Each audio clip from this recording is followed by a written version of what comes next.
তিন ব্যক্তির সাথে কখনো ফেরেশতা আসে না, রহমতের ফেরেশতা থাকে না, নাউজুবিল্লাহ।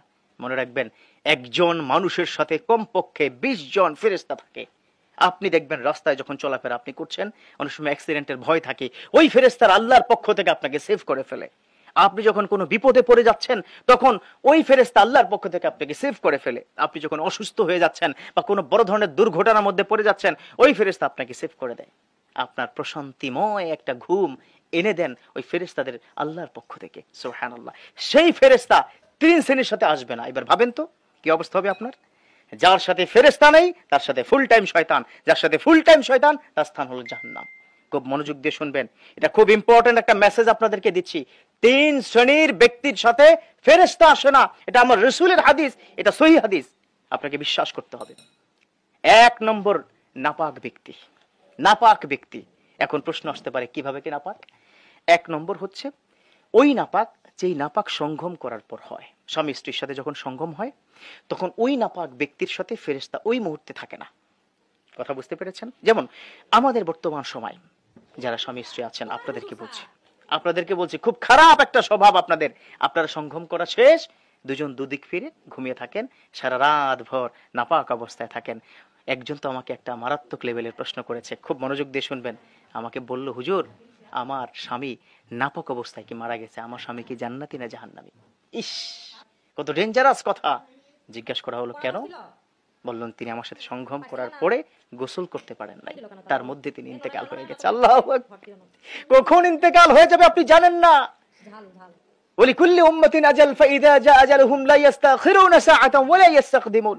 প্রত্যেকটা মানুষের জন্য একটা টাইম ডিউরেশন আছে, এটা আল্লাহর কথা। যখন সময় শেষ, whenever the time is up you have to back to your Lord, আল্লাহর কাছে আপনাকে চলে যেতে হবে। তাহলে আপনি নাপাক যখন থাকবেন, ওই গোসল, ফরজ গোসল যখন করবেন না, তখন আপনার সাথে কিন্তু ওই ফেরেশতা থাকবে না। আর যার সাথে ফেরেশতা নেই তার সাথে আসলে ভালো হওয়ার কোনো সুযোগ নেই। সহজ কথা, ভালো ঘুম হবে না। আপনার প্রতি আল্লাহর রহমত, একজন ফেরেশতা ফুল টাইম সারা রাত ভর আপনার প্রতি রহমতের কথা আল্লাহর কাছে বলে। আপনি যখন নাপাক থাকবেন তখন ওই ফেরেশতা থাকবে না, চলে যাবে। 2, নেশা গ্রহণকারী যারা নেশাগ্রস্ত। এখন আপনারা প্রশ্ন করবেন, হুজুর কোন নেশা, হিরোইন, ইয়াবা, বাবা? হ্যাঁ, সেটা তো আছেই। সিগারেট যারা খাচ্ছেন তাদের সাথে রহমতের ফেরেশতা থাকে না। স্পষ্ট কথা, ক্লিয়ার কথা, এটা ইসলাম। আমি সহজ করে বলছি আপনাকে, এটা কিয়ামত পর্যন্ত সময় দিলাম, আপনি এটা চেঞ্জ করতে পারবেন না। এটাই সঠিক, এটাই রাইট। ডিসহার্টেড হবেন না। সিগারেট খেয়েছেন, ক্ষমা চেয়ে নিন, আল্লাহ মাফ করে দাও, উজু করে নিন। তাহলে যারা নেশাগ্রস্ত তাদের সাথে রহমতের ফেরেশতা থাকেন না, তার দিকে তাকানই না, তার কাছেই আসেন না। আল্লাহ পাক কি বলেছেন? ইন্নামাল খামরু ওয়াল মাইসির। আবার যাব এখান থেকে।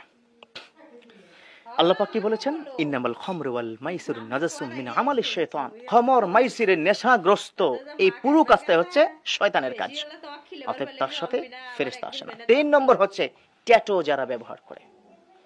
খেয়াল করবেন, আছে না? এই তো, হ্যাঁ বলছে আছে। আমাদের বাংলাদেশেও কিন্তু ট্রেনটা চালু হয়ে গেছে, নাউজুবিল্লাহ।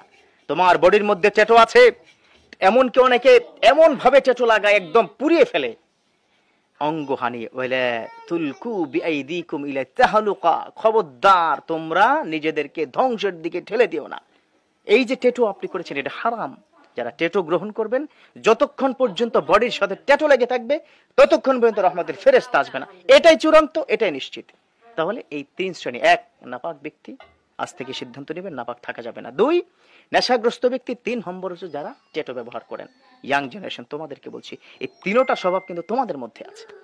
বয়স্ক যারা আছে তাদের মধ্যে হয়তো নাই। আল্লাহ আমাদের হেফাজত করুক, রহমতের ফেরেশতা যেন আমাদের সাথে আল্লাহ পাক রেখে দেন।